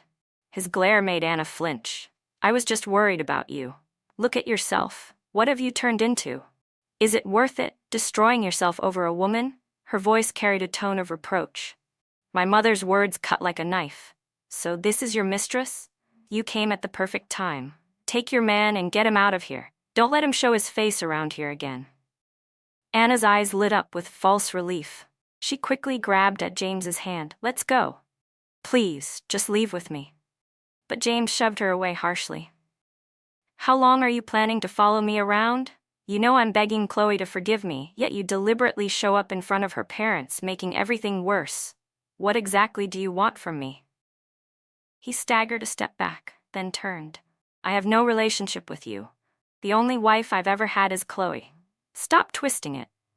That single sentence pierced Anna's chest like a blade. She hadn't expected him to tear away her mask so bluntly, right there in front of everyone. My mother's lips curled in a cold smile. So it's you, the mistress who stole my daughter's husband. Well, my daughter already said she's handing him over. Congratulations. I wish you both happiness. But hear me clearly. If I ever see him in this compound again, throw him out on sight. I don't want that man anywhere near us. Gasps and whispers spread. The crowd's disapproving stares sharpened into disgust. So she really is a homewrecker. Shameful. Get out of here. Don't poison the children. Anna's face flushed white, then crimson, then white again. Humiliation burned her, but she could do nothing but clench her teeth. James, she whispered desperately, you're just gonna stand there and let them insult me like this? Please, let's just go. She reached for his arm again. James shook her off. I'll go on my own. Then, without another glance, he strode away from the compound. Chloe was no longer here. There was no point in staying. Anna watched him storm off, too afraid to pull him back. Silently, she followed, her heart knotted with regret. She knew she had acted recklessly this time. Yet until James truly let go of Chloe, she would never feel secure. What if one day Chloe forgave him and returned? Then where would that leave her? Just a few steps outside the compound, they ran into Samuel White, suitcase in hand, preparing to leave for a work trip. Daddy, if you see Mommy, please tell her I miss her. Little Grace clung to her grandfather's arms, reluctant to let go. Samuel stroked her hair gently. Daddy promises. Mr. White chuckled. Why is it that Aunt Chloe is the only one this little one ever clings to? Samuel's voice was calm. Once this trip is done, I'll take Grace to her maternal grandparents. It's been too long since they've seen her. At the mention of his late wife, Mr. White sighed. You're right, it's time. You've been back for a while already. Let your mother and me take her. You focus on your work. We'll explain everything to her grandparents. They'll understand. Samuel nodded. All right, but don't spoil her too much. Discipline is still important. Despite the firmness in his words, his eyes lingered on his daughter with deep reluctance. Grace's lashes glistened with unshed tears. She hadn't been apart from him in so long. We don't spoil her, Mr. White said, giving him a mock glare. She's a good girl, but she lost her mother so young. If we dote on her a little more now, it's only natural. Still, we'll make sure she learns what's right. Samuel didn't look convinced, but he said no more. Before Grace could burst into tears, he tugged his suitcase and turned to leave. Just as he was about to catch the bus, a cold voice stopped him. Where do you think you're going? Samuel froze. Every word of his earlier conversation had been overheard. James Turner stood there, eyes sharp as blades. Samuel's brow furrowed. What do you want?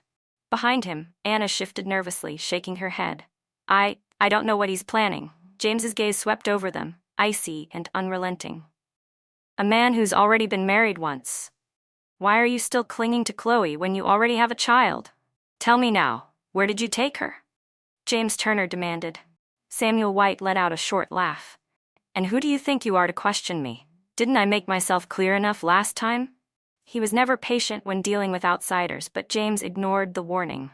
All he cared about now was news of Chloe. Tell me, where is Chloe? James's voice trembled with urgency. Samuel frowned, brushed him aside, and hauled his suitcase onto the bus. There's nothing to say. James jumped in after him, forcing Anna Hart to chase after. James, don't bother arguing with Engineer White. He probably doesn't know either. Maybe it was just a child's joke, she said quickly, though even she didn't understand why little Grace clung to Chloe so much. Truthfully, if Samuel hadn't had a child, he would have been a far better match than James. Hey, no fighting or shouting on the bus, the ticket collector snapped. She had seen the tension even before they boarded. Taking Samuel's fare, she gave a sharp warning. Samuel simply nodded, found a seat, and sat down. The sight of James trailing after him made his temples throb. He had never seen such a clingy man before. How had Chloe endured him for so long? Tell me where she went, James pleaded, his voice carrying raw desperation. Samuel didn't move.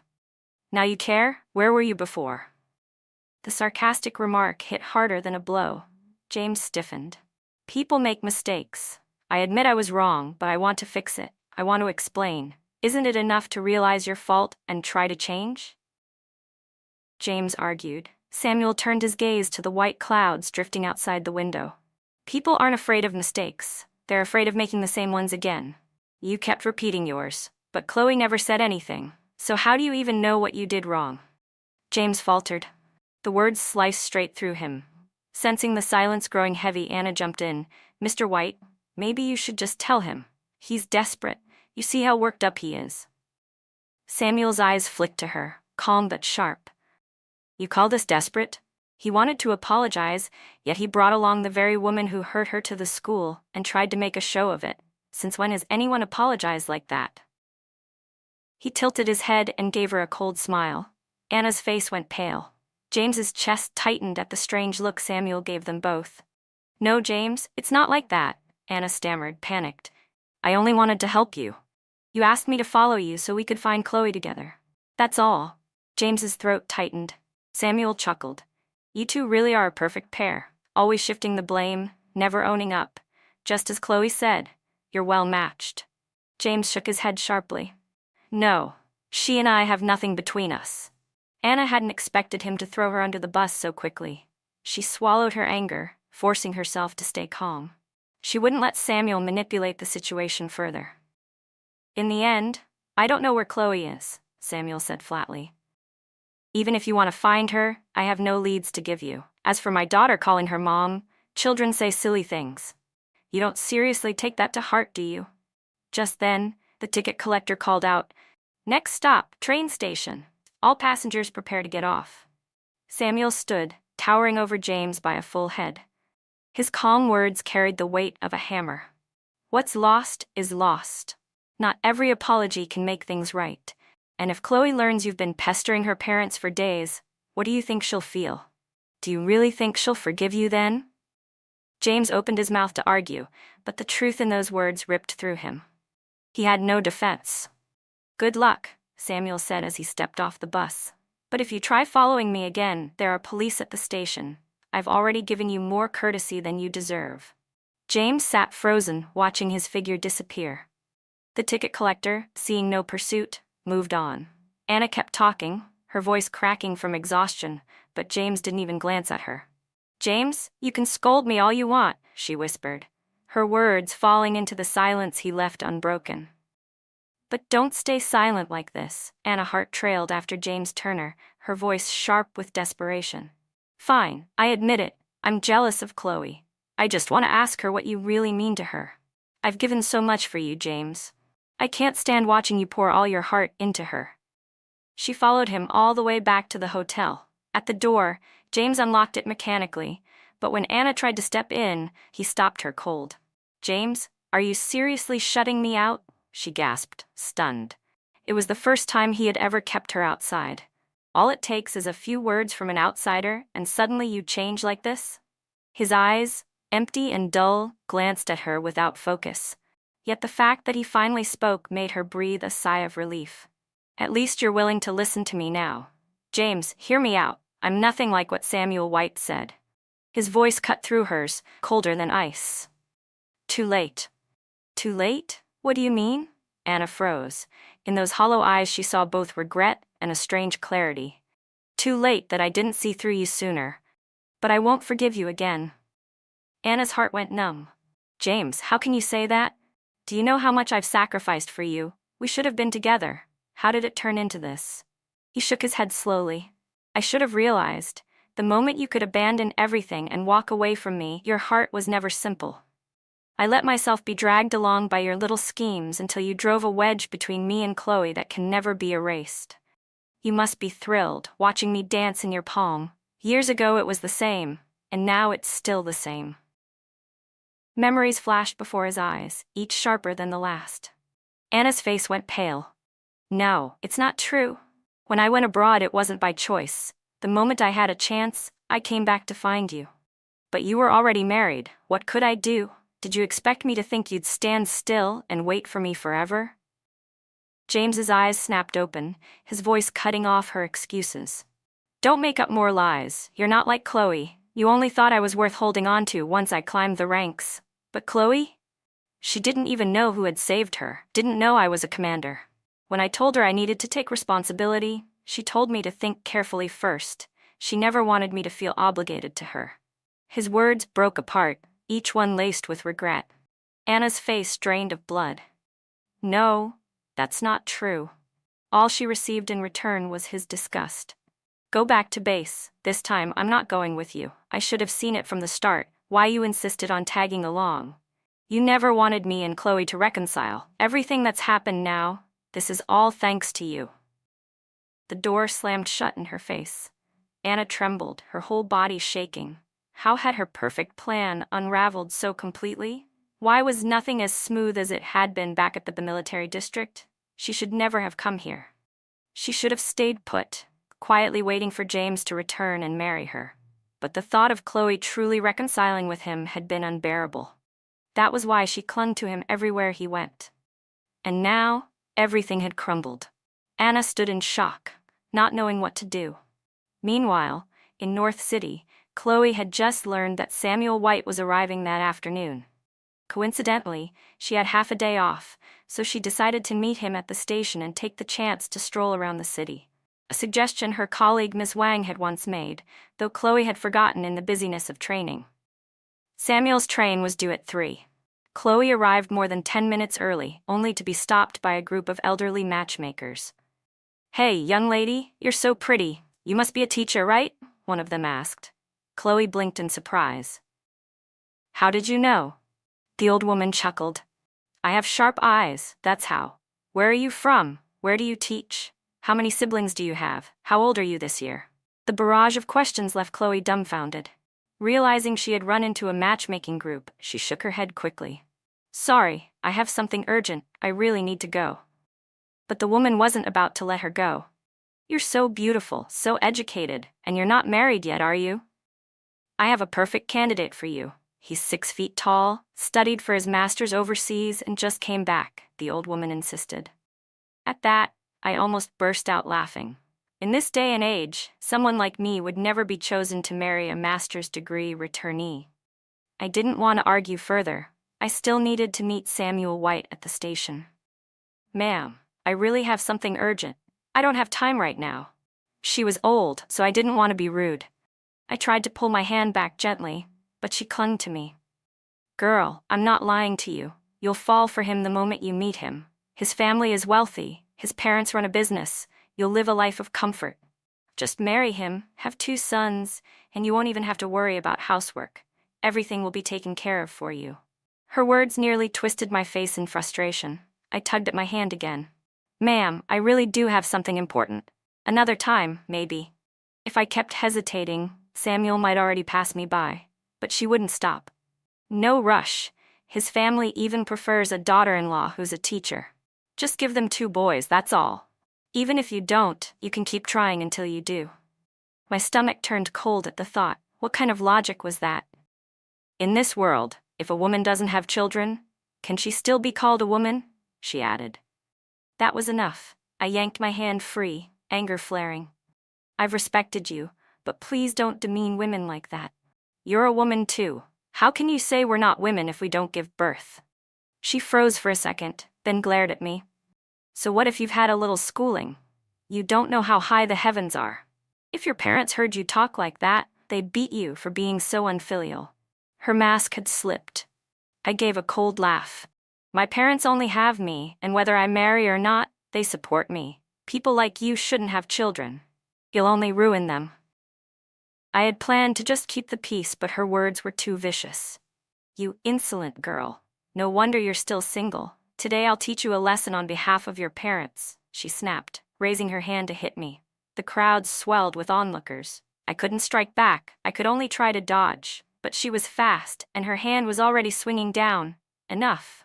A warm, deep voice cut through the noise. I froze, turning to see Samuel White gripping the woman's wrist firmly. Relief washed over me. How did you know I was here? He let go of her hand and gave me a small smile. I heard your voice.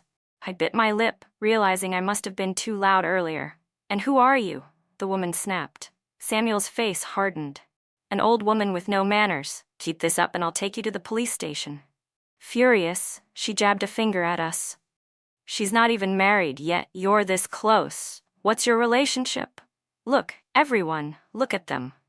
I narrowed my eyes. You're a woman yourself. How can you slander another woman just because I turned down your blind date? You even said you'd teach me a lesson like my parents. Who do you think you are? People say women have it hard, and it's because of people like you, women who trample on other women, that society stays so harsh.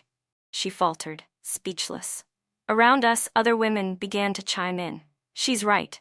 That lady hasn't done anything wrong. Yeah, you're being way too harsh. Samuel glanced at the crowd, then said evenly, You've misunderstood. She's my wife. She doesn't want children, and I support her completely. I looked at him in surprise, but quickly understood. In this time, a man and woman traveling together would stir gossip. Explaining would be useless. The woman's face turned black. In my eyes, your wife is worthless. But in my eyes, Samuel countered, she's an exceptional teacher, raising countless students. And you'll stay trapped in your narrow world, tearing down other women. His words left me stunned. I hadn't expected him to be so progressive. Around us, more people nodded in agreement. Finally, the woman muttered angrily and slunk away under the weight of their stares. On the way to the university, Samuel sighed. I misspoke today, and put you in a tough spot. I should have warned you first. I shook my head. It's fine. No one here knows me anyway. I didn't even get the chance to thank you. Today, I felt like I'd seen another side of Samuel White. For a moment, I thought, perhaps in the past, he and his wife must have been very happy together. Honestly, we argued quite a lot, Samuel admitted calmly. I widened my eyes. Really? That's hard to believe. I thought you two were college classmates. He gave me a helpless glance as we sat down in a roast duck shop. In college, she was amazing, but after we married, things changed. Maybe it was because of her conservative parents. They restricted a lot of the thoughts she once had. I tried to talk to her, but it was useless. My fault was not realizing how deeply troubled she was. His voice was restrained, yet full of regret. Perhaps his work had kept him too busy, leaving his wife to shoulder her struggles alone. After childbirth, she must have been overwhelmed, slipping into despair. If only he had paid a little more attention, indulged her feelings just a bit. Maybe things would have turned out differently. I couldn't help but feel regret on his behalf. Samuel nodded. Back then, I wasn't mature. I only thought about building a career. And then, she used her death to make me realize the importance of family. I owe her more than anyone else in my life. Hearing that, I felt a faint ache and quickly steered the topic away. I didn't want to listen anymore. Stories like this happened too often in these times. Even later, when women began to awaken to their rights, the pressure from society was still greater than their progress. The path to that awakening was unbearably hard. After finishing the roast duck, Samuel still had to report to the research institute, so we parted ways. I'll contact you when I get back, he said before hurrying off. I walked back to the hotel, unable to shake the heaviness inside me. Yet everything that had happened today only strengthened my resolve to take the graduate school exam, to grow stronger. In the blink of an eye, a month had passed. The trip had gone smoothly. Samuel finished his research early and waited for me for 2 days. Then we both returned to Fairview together. So, you're really determined to take the grad school exam this time? He asked, noticing the book in my hand. I nodded. Yes, I want to study in Capital City. If I could, I'd keep studying forever. What major are you aiming for? My gaze hardened slightly. I'm a teacher. I still want to study philosophy. I want to pass on my beliefs to the girls who come after me, to tell them that daughters must know how to protect themselves.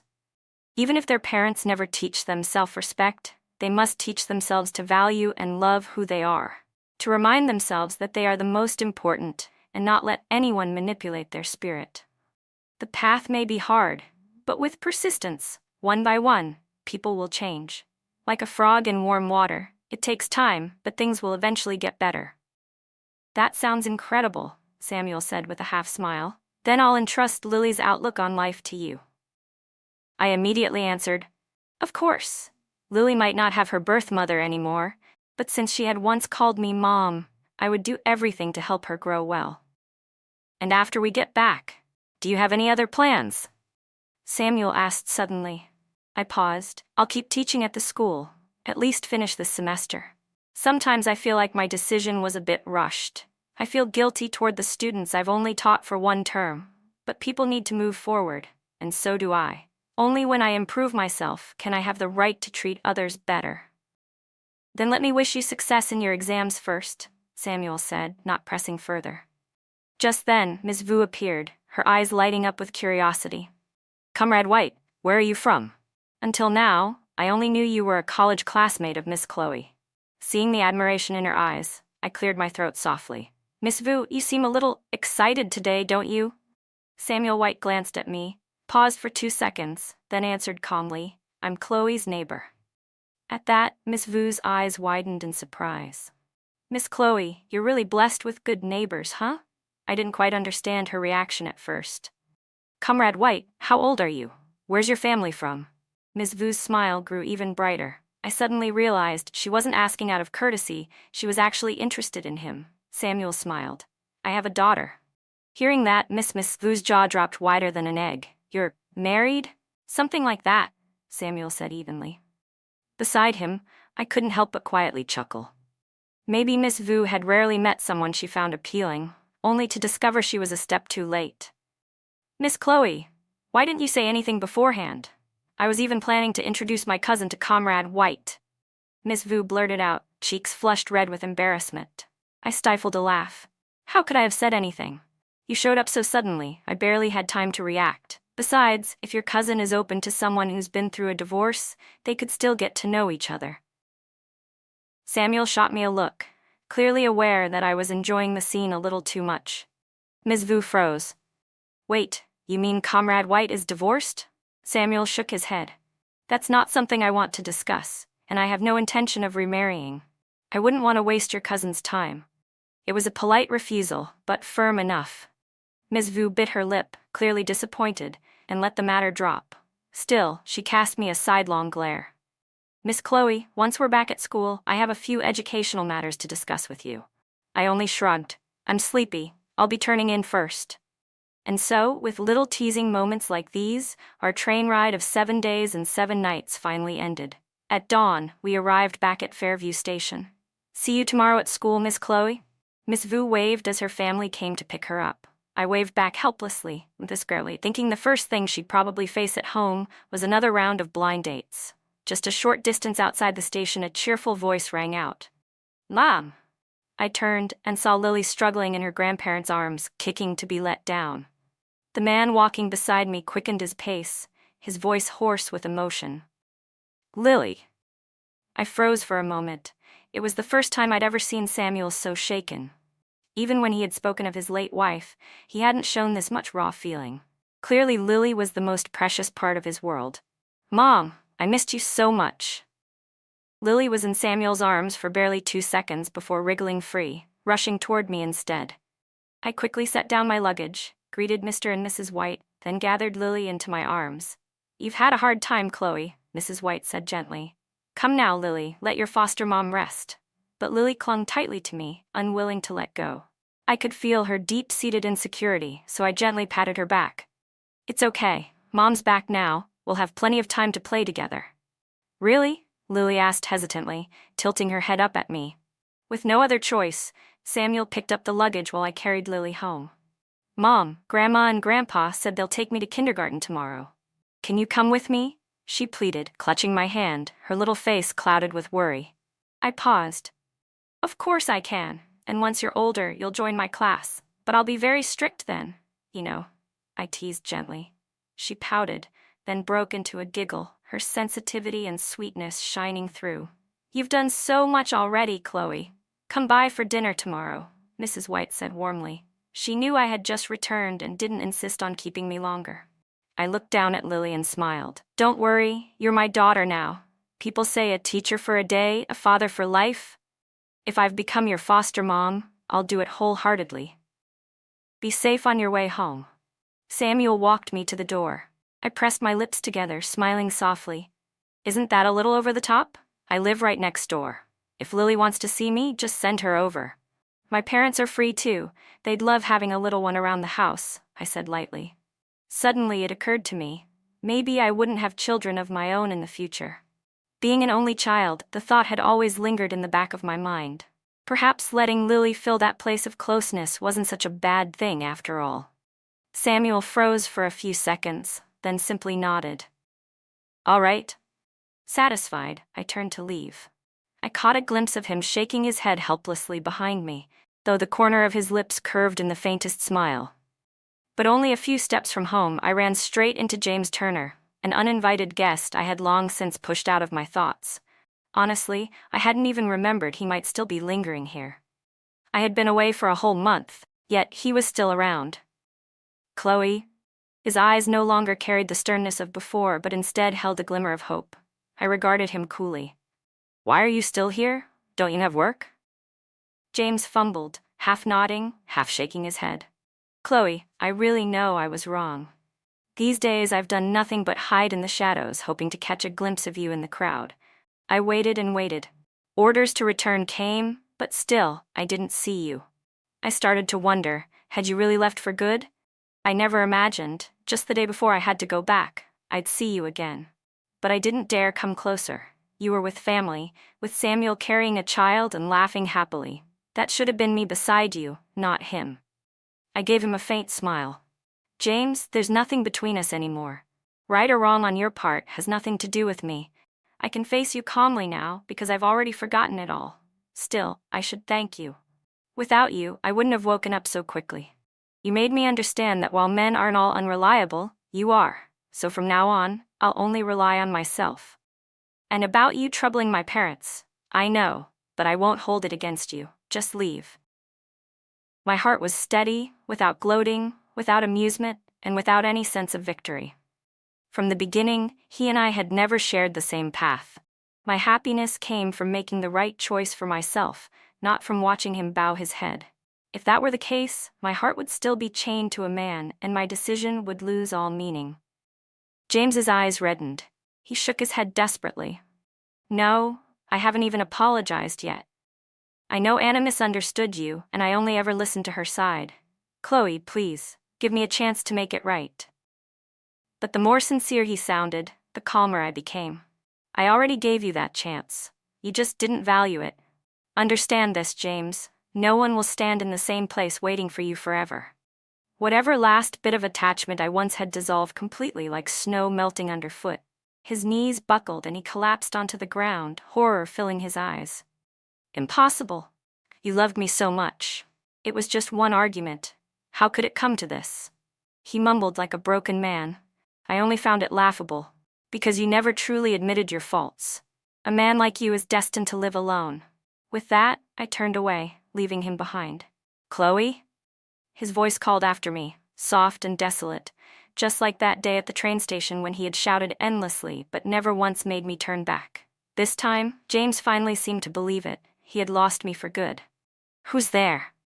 My mother's voice came from inside. She hurried out to greet me. I fell into my parents' embrace. Mom, Dad, I missed you both so much. Looking at the warm, cozy home, I couldn't help but smile brightly. This was what I truly longed for. I told my parents about my plan to take the graduate school entrance exams. I thought they might object, but to my surprise, my father said, as parents, we'll support every good decision you make. Back then, when you wanted to marry far away, we tried to stop you. Back then, we only stopped you from marrying far away because we were afraid you'd be mistreated and we wouldn't be able to protect you in time. But whatever you want to do, whatever you like, we won't interfere. My father said firmly. My mother gave a little huff. Didn't you say you'd stay here in Fairview? I held her hand. Yes, once I finish school I'll come back to Fairview. Mom pursed her lips. That's barely acceptable then. Now come on, I'll make dinner. You haven't eaten at home for a whole month. You must miss it. She pulled Dad along toward the kitchen. I crouched down to help with the vegetables, watching the warm scene unfold. It filled me with even more gratitude. After all, something this hard-won had to be cherished all the more. The next day, just as I reached the school gate, Hannah appeared and blocked my way. This time she didn't have the arrogance she once carried, but instead looked utterly defeated. I just need a moment, please, Really, just a little, she said weakly. I was about to refuse, but curiosity got the better of me. I wanted to see what she was plotting now. So I nodded. 5 minutes. Her jaw clenched. Fine. She had always been the one giving orders, and now she had to bend. We sat in a small cafe near the school. Hannah came straight to the point. Chloe, I admit it. You've won. Now James only wants you. You must be happy, right? I pulled at the corner of my lips and stood. If you called me here just to say that, I don't have time.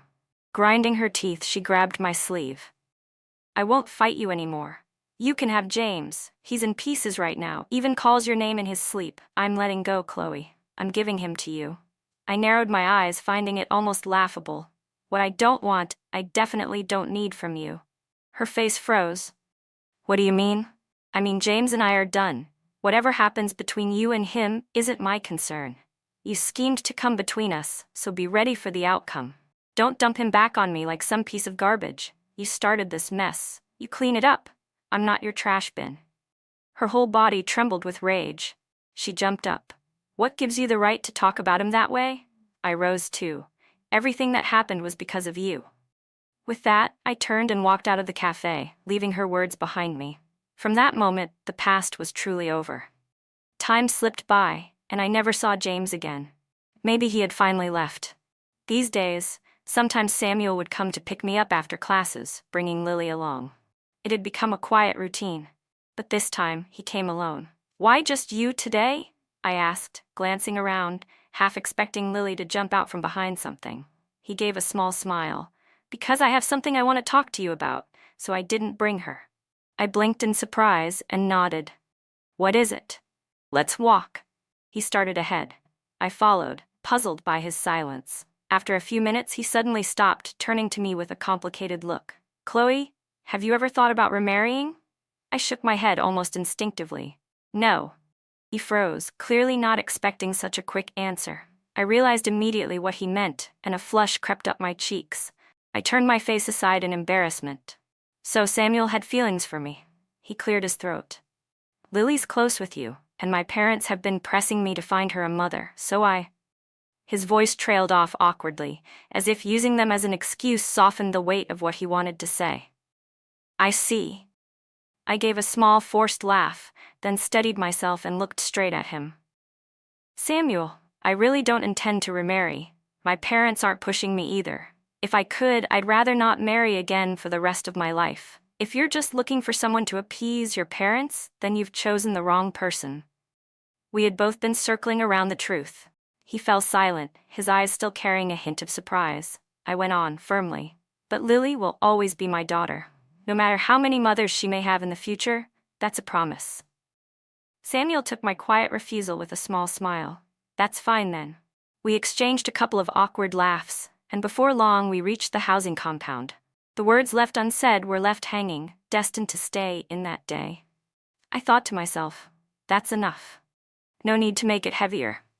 Just then, Lily ran out of my house, her little legs carrying her as fast as they could. Mom, Grandpa wouldn't let me go with you.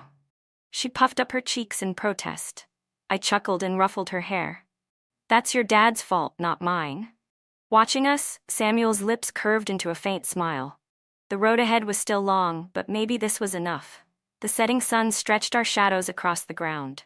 My name is James Turner. The first time I met Chloe Warren was the day she came to take charge of a new class. By chance, I had the day off. I was passing by the training camp's lake when I saw her slip and fall into the water. I didn't think twice. Saving her was all that mattered. I jumped in without hesitation. Luckily, I reached her in time. She only swallowed a few gulps of water. That was the first time I saw her clearly. Rising out of the water, she looked like a lotus blooming at dawn. Her gentle eyes, her grateful smile, they made me freeze. My heart thudded wildly. Back then, I didn't know it was the stirrings of love. My buddies teased me, saying I should take responsibility. I held on to that thought, so I asked her straight out if she would marry me. I thought she'd laugh in my face, but instead she paused, then nodded. Well then, Comrade Turner, I look forward to your guidance, she said, extending her slender hand with a bright smile. My heart pounded again, even harder. I didn't realize it yet, but that was when I truly liked her. After we married, our once empty home filled with warmth. She fussed over my health, sometimes crying red-eyed when I returned too late. No matter the hour, a hot meal always waited, and she always stayed up for me. By day, she was the best teacher at the compound school, always ready to help anyone who asked. By night, she sewed with careful hands, the devoted wife who made me want to rush home after every shift. And still, I didn't know it was love. To everyone else, she was the perfect wife, the admired military spouse, but I didn't cherish her. I don't know when it started to change. Maybe 2 months after we married, when Hannah came back from overseas. Chloe was quiet, gentle. Hannah was fiery, passionate. Foolishly, my Libra's balance tipped toward Hannah. Why? I still can't answer. My comrades warned me. Hannah abandoned you once. Your wife didn't. Value her. Keep your distance from that woman. But I told myself, women shouldn't be jealous. I was a soldier. I would never bow my head to jealousy. And so Chloe, my gentle, patient wife, ended up crying and fighting with me countless times. Only later did I realize those tears meant she cared. Then came the day she lost our child. She stopped fighting altogether. Whatever I said, she only gave me a faint, bitter smile. That was when I finally understood. It wasn't patience anymore. It was despair. By then it was too late. I had truly lost her. She no longer loved me. If I could go back, I swore I'd never make the same mistake. And somehow, fate listened. I opened my eyes and found myself back 5 months after our wedding. This time, I avoided Hannah completely.